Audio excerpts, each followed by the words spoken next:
मित्रों नमस्कार। आप हैं बसंत गुरु जी के साथ।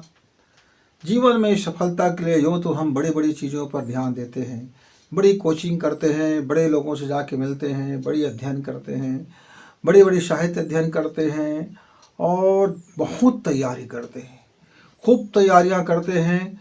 एक बिजनेसमैन भी अपना बिजनेस डालते हैं, चाहे वो छोटा हो या बड़ा हो, उसको भी तैयारियां लगते हैं, वो भी अलग अलग चीज़ों पर ध्यान फोकस करते हैं। पर मेरे मित्र, सफलता के लिए आप चाहे किसी भी क्षेत्र में काम करो, वह तीन सी शक्ति है जिसके बगैर आपके इस तमाम कोशिशें और सभी प्रशिक्षण, तमाम डिग्रियां और ये कह लीजिए कि जो भी आपने काबिलियत जुटाया है, उसको शानदार प्रदर्शन के लिए एक मंच चाहिए। और यदि आप डेली यूज में देखते हैं, दैनंदिनी में देखते हैं, तो ये तीन चीज़ों पर यदि आपने ध्यान नहीं दिया तो आप कहीं न कहीं फेलियर होने की संभावना बलवती होगी। लेकिन आपने इन तीन चीज़ पर ध्यान दिए तो हो सकता है कि आप कम संसाधन में, कम दिमाग रखते हुए भी, कम मेहनत करते हुए भी, कम तरीके से भी रहते हुए भी, या छोटी चीज़ों को भी जगह में रहते हुए भी आप सफलता के झंडा गाड़ सकते हैं। आप एक ऐतिहासिक सफलता की ओर बढ़ सकते हैं। आप मनचाहे सफलता से भी आगे जा सकते हैं। आप सफलताओं की सारी सीमाएं तोड़ सकते हैं। आपके साथ काबिलियत है तब तो और बेहतरी, आपके पास सुनियोजित दिमाग है तब तो और चार चांद लगेगा, और आपने सही वक्त पर सही निर्णय लेने की कला यदि सीख गए तब तो फिर आपकी सफलता में बड़ी खुशबू होगा। वह क्या है मित्रों? तीन चीज़ें हैं। वह है भाषा। भाषा किसी भी क्षेत्र में हो, हर क्षेत्र में भाषा अपना स्थान रखता है। भाषा की क्वालिटी, भाषा के बोलना, भाषा को क्या करना है, यानी आपकी जो भाषा है, लैंग्वेज है, वे बड़े महत्व रखते हैं। और दूसरा कौन सी चीज़ें हैं? भावना। भावना भी बहुत महत्वपूर्ण रखते हैं। और तीसरा कौन सा सबसे अलग चीज़ है? मौन। यदि एक व्यक्ति के पास ये तीनों शक्ति को समझ जाता है तो फिर वो अपने काम में महारत हासिल कर ही लेता है। कि भाषा का इतना बड़ा महत्व है कि आजकल हमारे युवाओं में एक पागलपन है कि अंग्रेजी भाषा, इंग्लिश भाषा जानो, इंग्लिश भाषा में पढ़ो, इंग्लिश स्कूल में जाओ, इंग्लिश लोगों से बातचीत करो, अंग्रेजी बोलना सीखो। तो मैंने युवा से पूछा कि भाई अंग्रेजी बोलना आपको आ गया, ठीक, तो ये क्या आपकी सफलता की गारंटी है? बोले नहीं, कम से कम इंग्लिश जानने वालों के लिए ऑफिस में कदर है, लोगों से बीच मीटिंग बात करते हैं, तमाम चीज़ें हैं। मैं बोला ठीक, बड़ी अच्छी बात है। एक जगह मेरे एक मित्र ने बोला कि अपने भाषा पर गर्व होनी चाहिए, हम दूसरे की भाषा पर क्यों निर्भर रहें। एक बड़ा उनका भी तर्क था। मैंने बोला ये भी अच्छी बात है। पर तमाम अलग अलग हमने विरोधाभास देखे भाषा को लेकर के। एक हिंदी बेल्ट में आप एक व्यवसाय डालते हैं और जहाँ आप सिर्फ इंग्लिश बोलते हैं तो निश्चित तौर से आपकी व्यवसाय डूबने वाली है।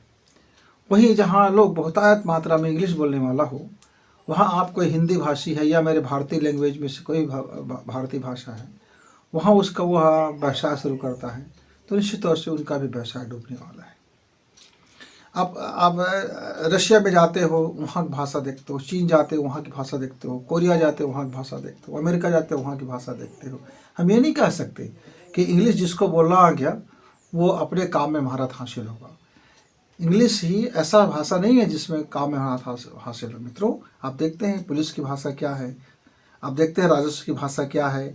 हमारे देश में तो इतनी भाषा का घालमेल है कि मुझको लगता है एक आदमी भिन्न भिन्न प्रकार की भाषा बोलता है, चाहे वो नेपाली हो, चाइनीज़ हो, रशियन हो, कोरियाई हो, स्पेनिश हो, मिस्र की भाषा हो, उर्दू हो, अरबी हो, तमिल हो, संस्कृत हो, उड़िया हो, कितनी भाषा। हमारे भारत देश में तो भाषा का समुद्र है। सरकारी कामकाज भी यहाँ एक भाषा में नहीं होता। आप राजस्व विभाग में चले जाइए, आपको समझ नहीं आएगा क्या क्या बोला जा रहा है।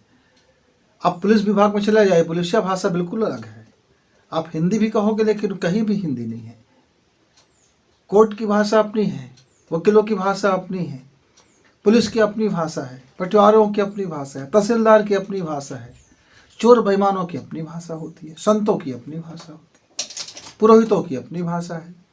तो तमाम यहाँ इस देश में जो खेल चलता है, भाषाओं का ही खेल चलता है।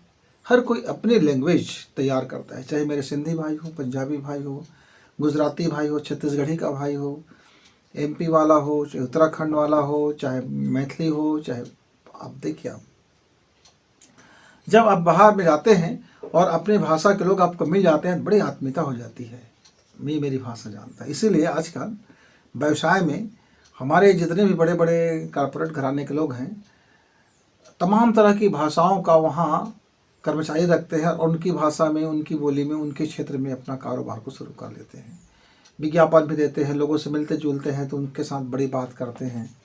एक अफसर है और बहुत बड़ी अफसर है, वो बड़ी बड़ी चीज़ों को खोजबीन करते हैं और भारत देश के बड़े प्रतिष्ठित विभाग में वो काम करते हैं। उनका पाला मेरे देश के भिन्न भिन्न क्षेत्रों में पड़ता है, चाहे वो छत्तीसगढ़ का बस्तर हो, जहाँ बिल्कुल बस्तरिया भाषा बोली जा रही है, चाहे सरगुजा हो, सरगुजिया भाषा बोली जा रही हो, या फिर आपका तमिल हो, कन्नड़ हो, मलयालम हो।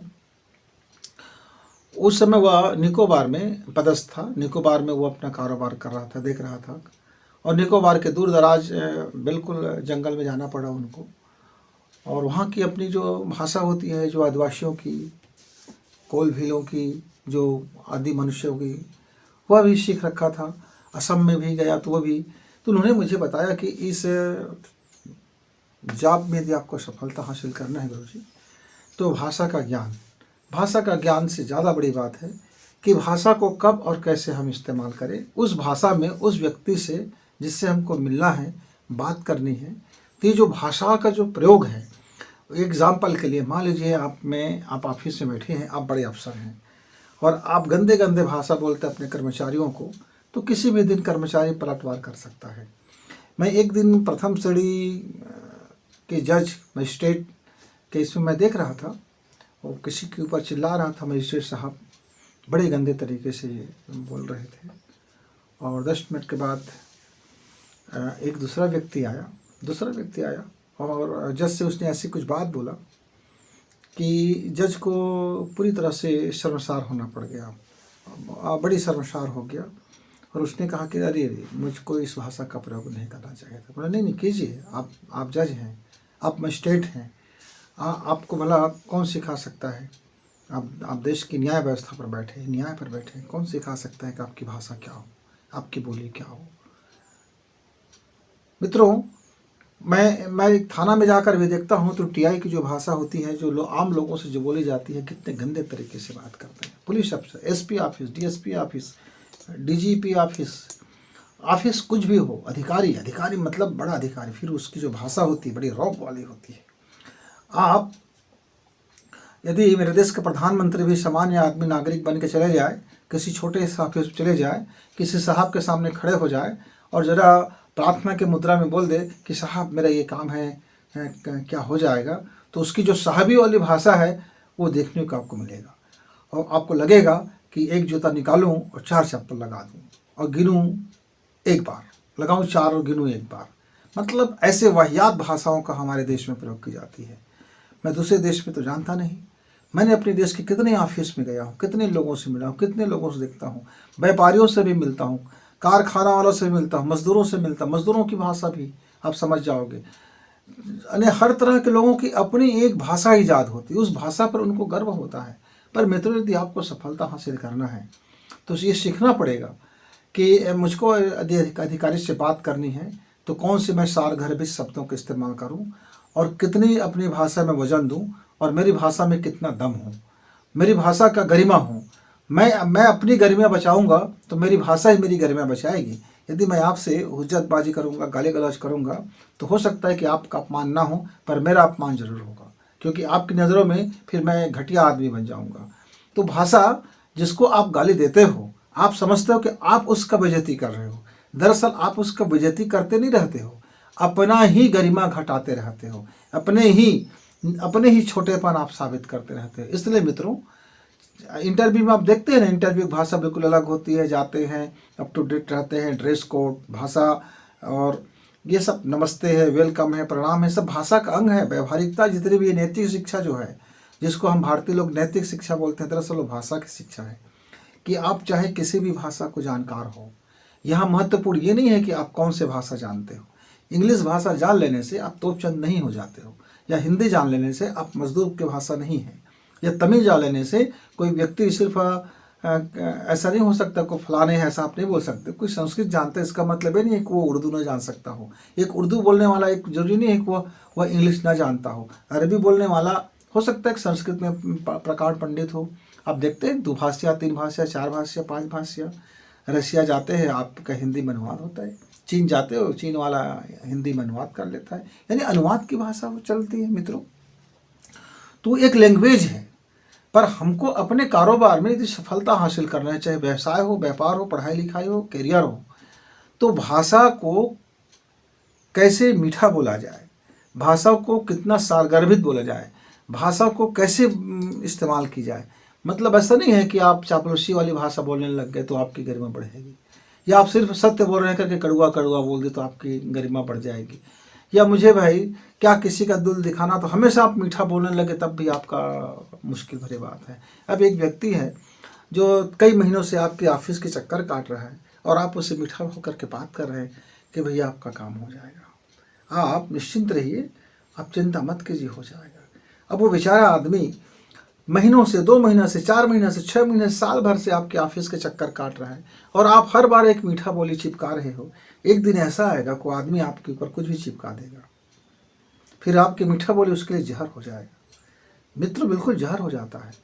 एक रिश्वत मांगने वाला व्यक्ति बड़ी मीठे से आपसे बात करता है, ये करता है, और अंदर से में उसकी जो जहर भर रहती है, वो व्यक्ति समझ जाता है कि ये सामने से जो मीठा मीठा बातें कर रहे हैं ना, इसके पीछे में कितना जहर भरा हुआ है।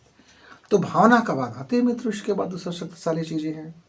तो आपका कारोबार है, चाहे आपका स्कूल का काम है, चाहे आप विद्यार्थी हो, चाहे आप शिक्षक हो, चाहे दुकानदार हो, कोई भी हो, भाषा का संतुलित उपयोग करेंगे, भाषा का सारगर्भित उपयोग करेंगे, भाषा की गरिमा के अनुरूप उपयोग करेंगे, भाषा में प्राण के साथ उपयोग करेंगे, आपकी भाषा का महत्व होगा। अब इसलिए देखते हैं ना, जब आवेदन लिखी जाती है या कोई निवेदन पत्र लिखी जाती है या कोई आदेश पत्र निकाली जाती है या कोई न्याय व्यवस्था की बातें होती है, तब भाषा पर बहुत गौर होता है और उसी के शब्दों को पकड़ करके बड़ी बड़ी चीज़ें न्याय में बदल जाती है। एक शब्द आदमी की न्याय व्यवस्था में पलटी मार देता है। मित्रों, छोटी छोटी बातें होती है। तो मेरे युवाओं को भाषा का ज्ञान के साथ साथ भाषा का व्यवहार, भाषा का नीति और भाषा का व्याकरण, नीति और व्यवहार, नीति और व्यवहार, ये 2 चीज़ भाषा का मेरे हर युवाओं को जानना पड़ेगा। यदि वो भाषा का व्यवहार जान जाता है, भाषा का नीति जान जाता है और भाषा की गरिमा जान जाता है, ये तीनों को यदि प्रयोग करे तो मेरा वह युवा कहीं भी जाएगा तो अपना कारोबार कर लेगा। मैं एक एग्जाम्पल बताता हूँ। हमको एक दिन बेल्ट खरीदने जाना पड़ा। बेल्ट खरीदने के लिए हम 2 मित्र थे। एक दुकान पे गए, दुकानदारों से हमने बोला कि भाई आप हमको इस तरीके से एक बेल्ट दिखाइए। क्वालिटी बताया बेल्ट का, उसने हमको 1-2 बेल्ट दिखाया और फिर कहने लगे कि बहुत कई तरह की बातें बोले। उनकी भाषा ज़रा अच्छा नहीं था, हमें अच्छा नहीं लगा। तो हमने भी उनसे कहा कि भाई आप दुकानदार हो, आप व्यवसायी हो, व्यवसायी के लिए आपका जो बोली है वो बिल्कुल सही नहीं है। आपका बोली आपके व्यवसाय को घाटा पहुंचाता है। आपका माल कितना अच्छा है कितना बुरा है बात की बात है, पर आप इस योग्य नहीं हो कि आप इस दुकानदारी को, इस व्यवसाय में आप बैठो। आपके साथ ग्राहकों के साथ आपका मेल जोल सही नहीं है, वो लैंग्वेज सही नहीं है। यद्यपि वो हिंदी में ही हम लोग बात कर रहे थे। फिर उसके बाद एक दूसरे दुकानदार से हम लोग गए। हम लोग रास्ते में गली में जा रहे थे तो उस दुकानदार ने बरबस पूछ लिया, भाई साहब आपको कुछ चाहिए क्या? हो सकता है कि मेरे पास हो। उसकी जो भाषा था, बोलने का जो तरीका था, जो ग्राहकों के साथ जो ग्राहकी करने का जो उनके पास अंदाज था, उन्होंने कहा आप अपना रिक्वायरमेंट बताइए, हो सकता है कि हमारे पास हो, ना हो तो हम मंगा देंगे, एक अच्छी क्वालिटी देंगे, जो आपकी जो बजट होगा, आप जो कहेंगे उस क्वालिटी में हम मुहैया कराएंगे। हमने उसको बताया हमको एक बेल्ट चाहिए और क्वालिटी भी बता दिया। उस बंदे ने बोला कि बस 2 मिनट की बात है, 2 मिनट में हम आपको दिखाते हैं करके, और उन्होंने परफेक्ट वही बेल्ट निकाला जिसकी हमको ज़रूरत थी। और वैसे ही उसने 8-10 बेल्ट निकाल दिए और सारे बेल्टों की कंपनियां और उनकी गुणवत्ता और उनके रेट और किसमें कितना छूट है और एक और जिसकी कितनी रेटिंग चल रहा है वगैरह वगैरह, उसने नेट तुरंत निकाला, सर्च किया और बोला कि देखिए इसका इस बेल्ट का इतना रेटिंग चल रहा है, इतने लोगों ने इसको ग्राहकी किया है, इतने लोगों ने इसको ग्राहकी किया है, इसमें कंपनी ये विशेषता बताती है, लेकिन हमारा अनुभव कहता है कि इसमें इतने दिन तक आपका होगा। मन तमाम वो चीज़ें हमको परोस दिया कि एक ग्राहक को उससे ज़्यादा और क्या चाहिए होता है, सारी जानकारियाँ और सब मीठे शब्दों में।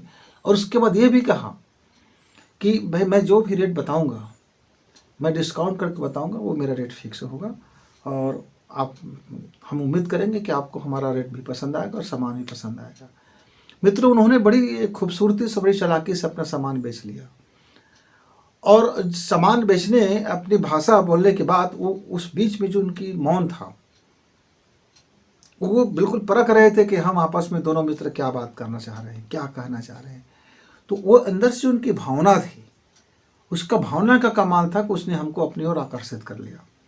और जब वो अपने बातों को रख करके, सामानों को करके, जो वो मौन था, उस मौन में भी इतनी गंभीरता था कि बिल्कुल बेफिक्र मौन था कि उसको लगता था कि उनका सामान बिक चुका है और वो आश्वस्त था अपने व्यवसाय को लेकर के। तो मित्रों, हमने उसकी वो दमदारी देखा कि एक भाषा के कारण उसका मुश्किल से 4x5 का रहा होगा उसके पास जगह। वो नवयुवक कितनी ब्रांडेड चीज़ों को उसमें अपना निकाल रहे थे। एक देखा जिसके पास बड़ी वाला दुकान था, लेकिन सामान बिक नहीं रहा था। ये भाषा का कमाल था। हम किसी ऑफिस जाते हैं तो कोई अधिकारी मार खा जाता है, ग्राहक के साथ के हाथों पीटा जाता है, वो भाषा की कमाल है। जब अब किसी ऑफिस में जाते हैं तो मेरा काम नहीं बनता है, 10 बार भी जाता हूँ तब भी नहीं बनता, लेकिन वो अधिकारी ऐसे बात करते हैं कि आपको 10वें बार भी गुस्सा नहीं आएगा, आपको समझ आ जाएगा और आप हंस के टाल दोगे, अपने गुस्सा को थूक दोगे। आपने देखा होगा कभी कभी मम्मी आपको बड़ा डांट लगाता है, आपको बड़ा गुस्सा लग जाता है, और कभी कभी इतना डांट पिलाते, इतना डांट पिलाते, फिर भी आपको कोई गुस्सा नहीं आता है। पड़ोस का व्यक्ति आपसे कुछ बोल दे तो आग लग जाती है, भीतर आग लग जाती है, मिर्ची जैसे जलन होने लगती है। तो ये भाषा का ही कमाल है कि किस वक्त पे किसने क्या बोला। मैं एक दुर्घटना आपको बताना चाहूँगा। एक दुर्घटना ये है, कोई व्यक्ति थोड़ा सा धार्मिक किस्म का व्यक्ति था और सब जगह एक उपदेश को चिपका दिया करते थे। तो एक घर में मृतक परिवार था और मृतक परिवार के घर सब शोक संवेदना व्यक्त करने हम लोग सब गए थे, वो भी गया था। और वो कहता है, हंस के कहता है कि दुनिया में सब आना है जाना है, क्या रोना क्या गाना है। अरे बंदे, मुस्कुराओ, हंसो कि उसका मुक्ति मिल गया, अच्छा हो गया, रोने की क्या बात है भाई, सबको मरना है। और वो थोड़ी सी हंस बैठा। वो जैसे ही उसने हंसा, एक आदमी उठा और उसको इतना पीटा और उसी भाषा में बोलने लगे, जो होना है वो होता है, जब जो होना है तब वो होता है। मैंने आपको मार कर कोई गलती नहीं की, वो तो आपका कर्तव्य फल था, जिसको आपको मिलना था मिल गया, आपको भी मिला, उसको भी मिला। तो मित्रों, सत्य बात, सहज बात भी यदि आप अनफिट जगह में करोगे तो बड़ी मुश्किल बात है, बड़ी मुश्किल। ठीक है, ज्ञान के लिए ठीक है कि इस संसार में जो आता है जाता है। अब हंस दोगे तो यह बात उसके लिए जहर हो जाएगा, लेकिन भाव संवेदना से कहोगे तो उसके लिए मरहम का काम करेगा। उसी बात को आप ज़रा जोर से कहोगे, चिल्ला के कहोगे, बेवकूफ़ों क्या नहीं समझते हो, दुनिया में जो आता है उसको जाना पड़ता है, एक दिन सबको मरना पड़ता है, क्या मूर्ख जैसे रोते हो, तब आदमी आपको बड़ा बेकार और बेहुदा समझेगा। सच वही है, सिर्फ फर्क है भाषा की, और भाषा के पीछे भावना। आपकी जबान से वही भाषा निकलेगा जो आपके पीछे भावना है, क्योंकि भाषा जब जिह्वा से तो निकलता है, यह सच है कि भाषा वाणी जो आपकी जिह्वा से निकलता है, लेकिन वास्तव में भाषा का निर्माण आपकी भावना क्षेत्र में होती है। आपका हृदय क्षेत्र, आपकी मन की क्षेत्र, और आपका जो सोचने का ढंग है, आपका जो दृष्टिकोण है, आपके अंदर में जो भरी हुई मानसिकता है, वह भाव भाषा बनकर बाहर आता है। मित्रों, यदि आप में अच्छी भाव है, आप लोगों के प्रति अच्छी भावना रखते हैं, तो आप गंदे भाषा का इस्तेमाल बिल्कुल नहीं कर पाओगे। लेकिन आपकी भावना बहुत खराब है, आप चाह करके भी अच्छी भाषा नहीं बोल पाओगे, क्योंकि भावना तय करती है भाषा को, और भावना को तय करती है हमारे मौन। मौन का मतलब क्या है? अब मौन का मतलब ऐसा नहीं है मित्रों कि मैं चुप हूँ मतलब मौन है। आप चुप होकर के भी बहुत बकबक बोल सकते हो। मौन का मतलब होता है कि भावना और भाषा से अपने को रुक्त कर लेना, कुछ समय के लिए अपने को न्यूट्रल कर लेना, अपने को समय और काल के बीच कोई स्पेस देना। जैसे मैं आपको प्रणाम कहता हूँ तो प्रणाम करने के भी कई अर्थ हो सकते हैं। मैं एक तो व्यंग से भी प्रणाम कर सकता हूँ, एक तो भावपूर्ण आपको वास्तविक में मैं नमन करना चाहता हूँ तब भी मैं प्रणाम कर सकता हूँ, और एक शिष्टाचार के कारण मैं आपको प्रणाम कर सकता हूँ, और एक लाठी मारने के लिए भी मैं आपको प्रणाम कर सकता हूँ। लोग प्रणाम में ही कई तरह की वाक्यांश घटना घट जाती है, मामूली सी चीज़ें हैं, और कह दिया जाता है कि भाई मैं तो प्रणाम कर रहा था, मैंने कुछ बोला हूँ आपको क्या। तो व्यंग्यात्मक कहना, श्रद्धा से कहना, भावपूर्ण होकर कहना, और मुस्कुरा कर कहना, या गुस्से होकर के कहना, आँख तरेर कर कहना, तमाम चीज़ें इस जो आपकी भावनाएं प्रकट होती है, भावना से उस भाषा का गरिमा पता चलता है और उसकी वो महानता पता चलता है या घटियापन पता चलता है। तो मित्रों, इसकी जगह हर जगह इसका इस्तेमाल होता है। और यदि आप मौन साधना सीख जाते हैं, कुछ समय के लिए आप किसी भी वस्तु को, किसी से भी आप बात करते हो, तो पूर्वाग्रह हटा दो। कोई पूर्वाग्रह ना हो, कोई आग्रह ना हो। यदि आपका कोई आग्रह नहीं है और कोई पूर्वाग्रह नहीं है, तब वह भाषा फिर मौन से आता है, तब वो एक विचार मौन से उत्पत्ति होती है।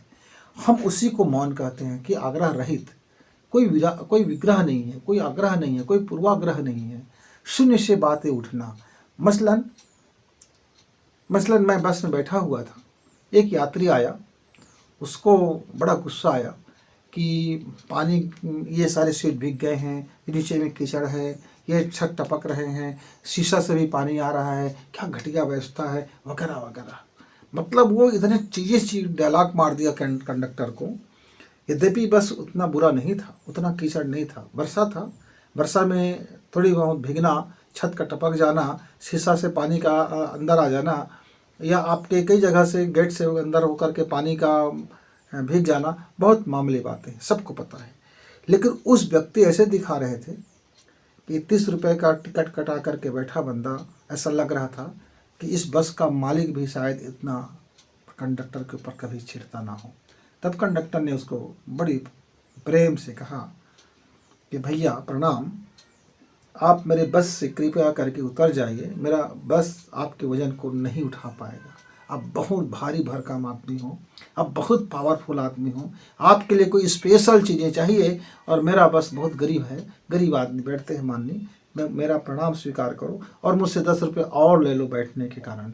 आपने बैठा, मेरे बस को कृतज्ञ किया, मेरे बस में आपकी चरण वंदना हो गया, और महान पुरुष मेरे बस में आके बैठ गए। आप कृपा करके बस से आप दूसरे अच्छे वाले बस में चले जाइए।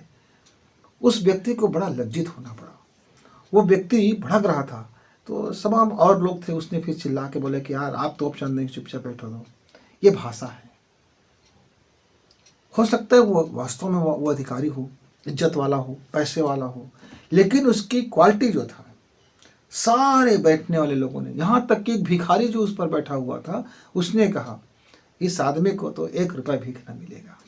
भिखारी ने यह बता दिया कि इसके भाषा में क्या क्वालिटी की, भिक्षा लेना भी एक भाषा का ही कमाल है, भावना का ही कमाल है, और मौन का ही कमाल है। मित्रों, जीवन में यदि आप प्रतिदिन मौन रखना सीख जाते हैं, और जो बंदा प्रति घंटा मौन रखना सीख जाते हैं, हर घंटा यदि वह 5 मिनट का अपने आप को विश्राम कर लेता है, अपने विचार से विश्राम, अपने दिमाग से विश्राम, अपनी सोच से विश्राम, अपनी दृष्टिकोण से विश्राम, अपनी समझ से विश्राम, मतलब 5 मिनट के लिए अपने को यदि शून्य में ले आता है, मौन हो जाता है, कहीं से कोई ध्वनि नहीं, कहीं से कोई आवाज़ें नहीं, कहीं से कोई आग्रह नहीं, किसी से किसी कोई छवि नहीं, कोई कोई कुछ भी नहीं, उसको हम मौन बोलते हैं। जीरो स्पेस में भी कोई ध्वनि नहीं, कोई कोई अच्छा ना कोई बुरा, कोई फीलिंग ही नहीं, एकदम, मतलब जहाँ हम ऐसा कह सकते हैं कि जैसे गिनती होता है 1 से शुरू होता है, तो हम कह सकते हैं 0 होना, शून्य हो जाना, शून्य के बाद 1 2 3 जो भी बन जाए, लेकिन शून्य हो जाना, कुछ समय के लिए अपने को शून्य कर लेना,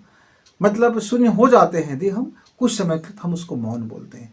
तो यदि अपने भीतर किसी से, किसी अधिकारी से, किसी बंदे से कहीं कम काम करना चाहते हैं, अपनी शुरुआत, दिन की शुरुआत, अपने कारोबार की शुरुआत, या अपने कहीं जाते हैं, तो बोलने से पहले थोड़ा देर के लिए अपने को मौन कर लीजिए, थोड़ा देर के लिए मौन करेंगे। उसके बाद आप जो भी वाद परिवाद करेंगे या जो भी बातें कहेंगे, चाहे बड़ी से बड़ी जिरह हो, बड़ी से बड़ी चाहे वकालत की बात हो, या दुकानदार की बात हो, या अफसर की बात हो, या निवेदन की बात हो, फिर उसमें दम होगा।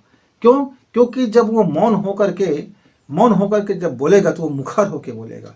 क्योंकि मौन होने के बाद जब उसकी वाणी में वो धार होगा, वो गरिमा होगा, वो गुणवत्ता होगी कि अपनी भाषा को ऐसे शानदार, जैसे अब मान लीजिए मित्रों, यूनिवर्सिटी में है, कुलपति से आप मिल रहे हैं और हम यदि बस वाले से, कंडक्टर से बात करेंगे तो मेरी गरिमा घटेगी। लेकिन मैं कोर्ट में यदि मैं बात कर रहा हूँ, जज से बात कर रहा हूँ, तो मेरी गरिमा कि मैं उस अनुरूप में बात करूँगा कि जज को कौन सी भाषा समझ में आती है, किस तरीके से उनको समझ में आती, कौन सी उसकी लैंग्वेज है। वैसे ही जब मैं एसपी से बात करूंगा तो उनकी भाषा में बात करूंगा, एक दुकानदार से बात करूं तो मैं उनके हिसाब से बात करूं, पर एक मैं रिक्शे चालक भाई से बात करूं तो उनके हिसाब से बात करूं। मतलब भाषा का इस्तेमाल कहाँ कहाँ कैसे कैसे करना है, इसी को तो हम भाषा की नीति बोलते हैं, भाषा का व्यवहारिक पक्ष बोलते हैं। तो भाषा के नीति पक्ष, व्यवहारिक पक्ष भी में आपको प्रगाढ़ होना ही चाहिए। और राइटिंग के लिए लिखना है, आपको सेमिनार में बात करना है, अपने प्रोजेक्ट बताना है, अपनी विशेषताएं बताने हैं, अपने कंपनी के बारे में बताना है या अपने बारे में बताना है, तब तो फिर वहाँ आपको साहित्यिक शब्द का इस्तेमाल करना पड़ेगा, तब तो फिर वहाँ आपका बिल्कुल भाषा का स्तर अलग हो जाएगा। लेकिन हम सब साहित्यकारों के बीच में बैठे हैं और बिल्कुल रिक्शा वाली बात कर रहे हैं तो मज़ा नहीं आएगा। लेकिन रिक्शा वालों के पास बैठे हैं और बड़ी बड़ी साहित्य की बातें कर रहे हैं, तब तो फिर और मज़ा नहीं आएगा। मित्रों, जब हम लोकल बात में बात करते हैं तो अपने लोकल मित्रों से बात करते हैं, जब ऑफिस में बैठते हैं तो ऑफिशियल बात करते हैं, जब मीटिंग में आते हैं तो मीटिंग की भाषा बोलते हैं। तो तभी तो उस व्यक्ति का समझ में आ गया कि हाँ, इसमें कितनी दक्षता है। तो मित्रों, आजकल के मेरे युवा मित्र इस पर गौर कम करते हैं, इस पर ध्यान नहीं देते हैं। वो सोचता है कि मैंने अच्छी पढ़ाई कर ली, बड़ी अच्छी ट्यूशन कर ली, बड़ी अच्छी कोचिंग कर ली, और मैंने तो इंग्लिश में बड़ा, एक बोलने में बड़ा मैं माहिर हूँ, और उसके बाद वो शुरू हो जाता है। लेकिन 90% मेरे मित्र फिर धराशायी होकर के गिर जाते हैं। अब देखे होंगे, कंपनियां अपने अपने उत्पाद को बेचने के लिए अपने अपने कर्मचारियों को एक प्रशिक्षण देता है कि उनको कौन सी भाषा बोलनी है, कैसी भाषा बोलनी है, कैसे अपने कस्टमर से बात करनी है, किस तरह से आपको शांत रहना है, किस तरह से शांत मुद्रा बना के रखना है, किस तरह से स्माइली रखना है, कैसे भाषा में आपकी मिठास हो, किस तरह से उनको गरिमा में लगे। तो आपको लगेगा भाई, एक रिक्शा चालक व्यक्ति यदि एक मॉल में जाता है और एक बड़ा व्यापार है, बड़ा लगा हुआ है, कंप्यूटर का जगह है, वहाँ भी उससे मुस्कुरा कर कहा जाता है, सर आइए, हम आपकी क्या सेवा कर सकते हैं। तो वो आदमी तो यदि धोखे से मोबाइल लेने के लिए गया भी होगा और हल्का मोबाइल लेना, तो अपनी क्षमता से ज़्यादा कोशिश करेगा कोई बेहतरीन सामान खरीदने, क्योंकि उसको भी एक इज्जत मिल रहा है। लेकिन वहीं आप जा रहे हैं, आपको कई लाखों का सामग्री लेना है और गेट पर मिलने वाला व्यक्ति आपसे पूछता है, अरे क्या लेना है आपको? ये लेना है, ठीक, उस काउंटर में जाओ ले लो। कितने का लेना है? ये माल है, एक कितने बार छांटते हैं यार, हो गया ना, एक कंपनी जैसे निकालती है ना, पकड़ो और जाओ। तो आपका लेने का मन होगा तो भी आप कहोगे पकड़ो अपना सामान रखो, हट, नहीं लेना है, आप भी दुलत्ती लगा दोगे। तो मित्रों, अपने कारोबार हो, जीवन हो, लाइफ हो, कहीं भी हो, सफलता यदि प्राप्त करनी है तो यह तीन शक्तियों को समझना बहुत जरूरी है। भाषा की शक्ति के इस्तेमाल सोच विचार के करो, भावना के भी इस्तेमाल आप भावना के साथ भाषा का जोड़ करके करो, और भाषा और भावना को दोनों को, उससे पहले आप मौन की शक्ति पर ध्यान दो, क्योंकि मौन ही सबसे ज़्यादा शक्तिशाली होता है। हो सकता है कि मेरा भाषा मैं बोलूँ तो मेरा यह बोला गया शब्द आपको इतना प्रभावित ना करे, लेकिन मेरी भावना आपको प्रभावित कर सकता है, और मेरी मौन तो आपको और प्रभावित करेगा। आप अरविंद का नाम सुने होंगे, महर्षि अरविंद का नाम। अरविंद के आश्रम में जाने वाले लोग बात नहीं करते, मौन रहते हैं। मेरे गुरुदेव ने एक बार उनके पास मिलने गया तो दोनों 5 घंटे तक बैठे रहे। लोगों ने देखा कि दोनों महात्मा बैठे हैं और सिर्फ मुस्कुरा रहे हैं, दोनों बैठे हैं और मुस्कुरा रहे हैं। तो हमने अपने गुरुदेव से पूछा, गुरुदेव आप महर्षि जी के पास गए थे और आप तो कुछ बातचीत नहीं किए। बोले कि हम तो बातचीत कर लिए। अरे बहुत बड़ी बात कर ली, हमने 5000 साल आने वाले समय की बात कर लिया। आप तो केवल ये 50 साल और 5 साल के बाद पूछे, हम तो 50,000 साल तक की योजनाओं के बारे में चर्चा कर ली। मौन की भाषा है, मौन का कोई सीमा समय होता नहीं, मौन तो समय से और सीमा से बाहर जाता है। अच्छा, तो मैं बोला कि मौन की भाषा, अंतरंग भाषा, सूक्ष्म वाणी का, परावाणी का भाषा, ये ज़बरदस्त भाषा होता है गुरुदेव। हाँ, इसको हम कैसे प्राप्त कर सकते हैं? तब उन्होंने कहा बस गायत्री मंत्र को पहले आप भाषा से बोलिए, बैखरी से बोलिए, फिर वाचिक बोलिए, फिर बुद्धबा के बोलिए, फिर मानसिक बोलिए और फिर मौन हो जाइए। और धीरे धीरे करके आप मौन में जब पहुँचेंगे तो मौन की भाषा आपको समझ में आ जाएगा, क्योंकि यह संसार में मौन सबसे ज़्यादा शक्तिशाली पावर रखता है। मित्रों, कई साल तक हम इसमें लगे रहे, पर समझ नहीं आता था। पर एक दिन मुझको समझ में आ गया, मैं अकेला था, परेशानी बहुत ज़बरदस्त था, मुझको कुछ लोगों को अपनी बातें बताना था और मैं मौन हो गया। मैं मौन होकर के सिर्फ इतना ही कहा कि आपको सबको समझना चाहिए कि मेरी ये बातें हैं और ये प्रॉब्लम है, आपको ये हल हो गया। मैंने मौन से ही बात किया और मेरा मौन का चमत्कार ये हुआ कि मेरी तमाम चीज़ें होता चला गया, वैसे ही होता चला गया जिसके लिए मैं सालों साल भटक रहा था। मित्रों, भावना का भी अपना होता है। आप देखते हैं ना, जब घर में जाते हैं तो मम्मी कितनी भावपूर्ण होकर के आर्द्र हो जाती है। यदि कहीं सुन जाए कि मेरा लल्ला, मेरा बिटिया कहीं गिर गया है रास्ते में, और जब तुम गेट के अंदर पहुंचते हो तो माँ की ये भावनाएं, उनकी आँख की आंसू और उनके हृदय के उकलाहट, व्याकुलता, वो आपको बता देगा कि कितनी भावना से आपको कर रहे हैं। आजकल तो मोबाइल हो गया है, तुरंत फ़ोन लगाते हैं, पूछ लेते हैं, हेलो कहाँ हो बिटिया, कहाँ हो बेटा। हमारे ज़माने में ऐसा था नहीं। किसी ने कोई बता दिया कि तुम्हारे लड़के का वहाँ थोड़े से साइकिल चलाते गिर गए थे। अब लड़का जब घर में आता, अरे साइकिल, वो मम्मी फिर दौड़ पड़ती कि कहाँ गिरा, कैसे गिरा, दिखाओ तो, कि चोट तो नहीं आया, ऐसा तो नहीं हुआ, वैसा तो नहीं हुआ। यानी एक आर्द्र होकर के भावना हमारी ओर बढ़ जाती है। इन दिनों भावना की बहुत अकाल हो रहा है मित्र। आजकल लोग आई लव यू बोलते हैं, पर भावना बिल्कुल नहीं होता, लाठ मार बोलते हैं, जैसे कोई लाठी से मार रहा है। तो समझ जाता है प्रेम की कदर बोलने में नहीं है मित्र। प्रेम की कदर, प्रेम की महत्ता भावना में है। और प्रेम और गहरा होता है जब आप मौन से करते हो। मुंह से बोला गया प्रेम बिल्कुल उथला प्रेम है। मुंह से यानी भाषा से बोला गया कोई धन्यवाद बहुत छोटा होता है, भाषा से बोला गया आपका थैंक यू बहुत छोटा होता है। लेकिन यदि भाव से किसी को धन्यवाद देते हो, बड़ा असरकारक होता है। और मौन से किसी को धन्यवाद देते हो, तब तो फिर उसका असर और बहुत ज़्यादा हो जाता है। देखना कभी छोटे छोटे आपकी ज़िंदगी में बहुत ढेर सारे एग्जाम्पल आपको मिल जाएंगे, बहुत सारे एग्जाम्पल मिल जाएंगे। इतना एग्जाम्पल मिल जाएंगे कि आज आपने दिन भर का आप प्रोग्राम देखिए, आज आपके साथ क्या घटा, किस लोग कैसे व्यवहार किए, कौन से आदमी ने क्या हुआ, और आप चुपचाप भावना से किसको कितना गाली दिए, और भावना से किसको धन्यवाद दिए, और भावना से आपने क्या खा पी लिया, और भावना से आपने क्या काम कर लिया, और आपने भाषा का क्या क्या इस्तेमाल कर लिया। और रात में सोते समय देखना कि मौन से आप क्या कर रहे हो। जिंदगी ये तीन चीज़ों पे धुरी पे चलती रहती है, चाहे कोई भी हो, बच्चा हो, बालक हो, युवा हो, प्रौढ़ हो। या तो भाषा बोलेगा, या तो भाव जगत में रहेगा, और संत हो गया तो मौन जगत में चला जाएगा। सठ है तो उसको तो मौन समझ में आता नहीं है, फिर वो बक बक बक बक करते रहेगा, अकेले में बैठा रहेगा तो भी बड़बड़ बड़बड़ करता रहेगा, दिन भर बुझ बुझ बुझ बुझ करता रहेगा, एक ही बात को लेकर 1000 बार टोच मारता रहेगा, एक ही बात को लेकर कई दिनों तक खड़ा रहेगा, कितने बार बोलते रहेगा, कितने बार बोलता रहेगा। तो फिर आप उसको कहते ये आदमी बहुत आदमी है यार, बुझ बुझाता है यार, गद्दा हो गया, फिर आपकी शक्लें बिगड़ जाती है। एक बंदा ने मुझसे कहा कि गुरुजी मैं आदमी बहुत अच्छा हूँ। अच्छा, लेकिन मैं थोड़ा पी लेता हूँ ना तो बहुत गंदा गंदा बोलता हूँ, पर मेरी भावना बहुत अच्छी है। तो मैंने उससे पूछा, मित्र इस गिलास में यदि पानी है तो मैं इसको किसी भी वक्त मैं दिन में डालूँ, दोपहर डालूँ, रात में डालूँ, अंधेरे में डालूँ, कि उजाला में इस गिलास से मैं डालूंगा तो पानी ही तो निकलेगा भाई। ऐसा तो नहीं है कि रात हो गया गुरुजी तो इस गिलास में से पानी की जगह में दूध निकल गया। अच्छा, मैंने चश्मा लगा लिया गुरुजी तो इस गिलास में से पानी की जगह में और कुछ दूसरा निकल गया। तो मित्रों, यदि कोई आपसे व्यक्ति जो बोलता है वो उसकी भावना ही होता है।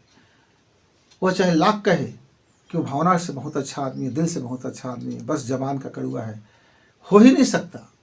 क्योंकि जो दिल में है, जो भावना में है, वही जबान में आता है। जबान में कोई अलग चीज़ नहीं आती मित्रों।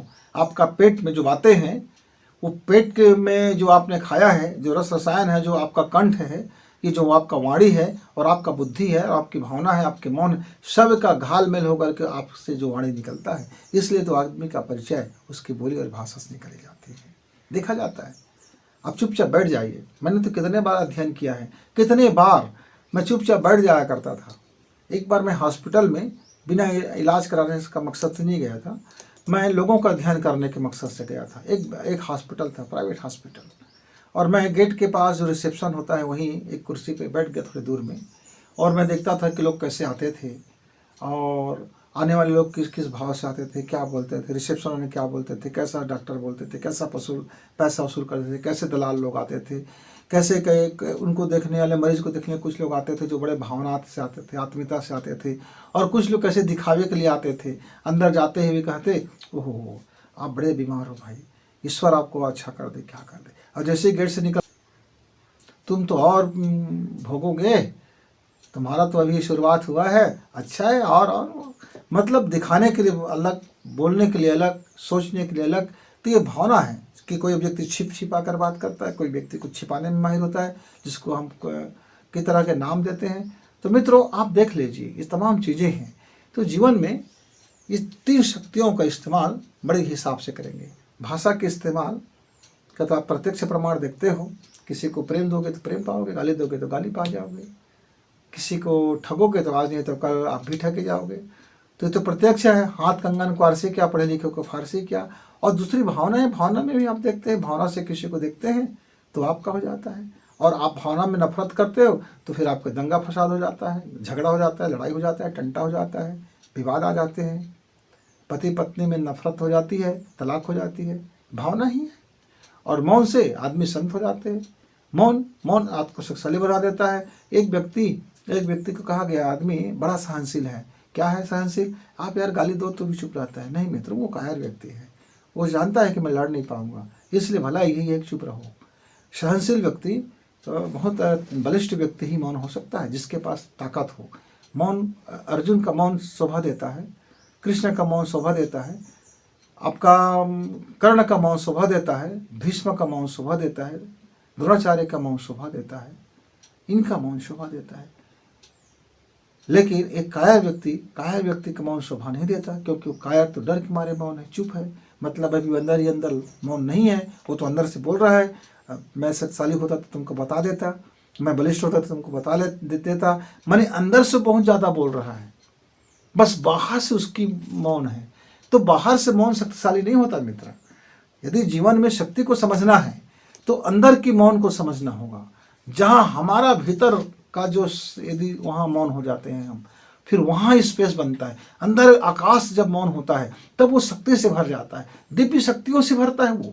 वही उसी को तो हम दैवीय अनुग्रह बोलते हैं। अरे उसी को तो हम बोलते हैं कि देव शक्ति हमारे पास है। उसी को तो बोलते हैं कि मैं आपके भीतर समझ जाता हूँ क्या बोलते हो आप बैठो तो सही, 2 मिनट लगेगा आपके अंदर घुसने में। क्या है, मैं आपके मौन को देखता हूँ, मैं अपने मौन को मिला देता हूँ। आपका आकाश मेरा आकाश एक है, इसमें कोई समय सीमा होता नहीं है। इसलिए हम कहते हैं ना, कई बार हम आपकी मन की बातें पढ़ लेते हैं। मन की बातें क्या है? मौन में सब छिपा होता है कि आप अंदर में क्या बातें कर रहे हैं। तो आकाश में जब हम आपके आकाश में प्रवेश करते हैं, आप हमारे आकाश में प्रवेश करोगे तो हम एक है ना, हम जानेंगे क्यों नहीं।